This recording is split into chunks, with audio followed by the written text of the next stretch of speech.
ഒരു അക്വേറിയം ചെയ്യുന്ന സമയത്ത് അത് യൂണിക് ആയിരിക്കണം എന്നാഗ്രഹിക്കുന്നവരാണ് എല്ലാ ക്ലയൻസും, അതുപോലെ തന്നെ അക്വേറിയം സെറ്റ് ചെയ്യുന്ന അക്വാസ്കേപ്പേഴ്സും. അത്തരമൊരു യൂണിക്നെസ്സിൻ്റെ ചൂട് പിടിച്ചുകൊണ്ടാണ് ഈ ഒരു അക്വാസ്കേപ്പ് തയ്യാറാക്കിയത്. ഫ്രഷ് വാട്ടർ അക്വേറിയങ്ങളിൽ ഏറ്റവും കൂടുതൽ ഭംഗി കൊടുക്കുന്നത് അതിൻ്റെ ആ ഒരു ഗ്രീനറി തന്നെയാണ്. പക്ഷേ ഗ്രീനറി അല്ലെങ്കിൽ ഈ പ്ലാന്റഡ് അക്വേറിയംസ് ഒരിക്കലും മെയിൻ്റനൻസ് ഫ്രീ ആകുന്നില്ല. എറണാകുളത്താണെങ്കിൽ കുഴപ്പമില്ല, ഒരു ഫോർട്ട് നൈറ്റ് സർവീസൊക്കെ ക്ലയൻറ്റിന് പ്രൊവൈഡ് ചെയ്യാനായിട്ട് നമുക്ക് സാധിക്കും. പക്ഷേ ദൂരെ പോകുന്ന സമയത്ത്, എറണാകുളം വിട്ട് പുറത്ത് ജില്ലകളിലേക്കോ അല്ലെങ്കിൽ കേരളം വിട്ട് പുറത്തെ സ്റ്റേറ്റുകളിലേക്കോ പോകുന്ന സമയത്ത് ഒരു പ്ലാന്റഡ് അക്വേറിയം നമ്മൾ ഒരിക്കലും സജസ്റ്റ് ചെയ്യാറില്ല. പ്ലാന്റഡ് അക്വേറിയം ഒരു പ്രൊഫഷണലിൻ്റെ സപ്പോർട്ടില്ലാതെ അത് നിലനിർത്തിക്കൊണ്ടുപോകാൻ വളരെ ബുദ്ധിമുട്ടാണ്. ഒട്ടുമിക്ക ക്ലയൻസും ഒരു മെയിൻ്റനൻസ് ഫ്രീ ആയിട്ടുള്ള ഒരു അക്വേറിയമാണ് ആഗ്രഹിക്കുന്നത്.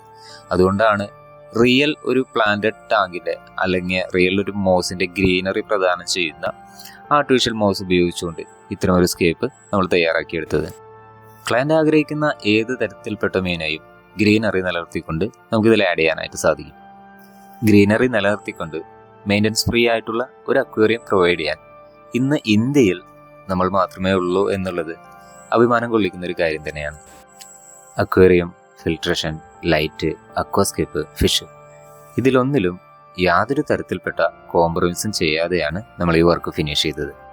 എന്നും നമ്മുടെ പ്രൈം കൺസേൺ എന്ന് പറയുന്നത് ക്ലയൻറ്റിൻ്റെ പ്രിഫറൻസ് തന്നെയാണ്. ഒരു അക്വേറിയം ചെയ്യുന്ന സമയത്ത് അതിലുണ്ടാകുന്ന ഗുണദോഷ സമ്മിശ്രങ്ങളെയെല്ലാം നല്ല രീതിയിൽ ക്ലയൻറ്റിനെ ബോധവൽക്കരിച്ചുകൊണ്ട് മാത്രം പ്രൊജക്റ്റ് മുന്നോട്ട് കൊണ്ടുപോകാൻ നമ്മൾ എപ്പോഴും ശ്രദ്ധിക്കാറുണ്ട്.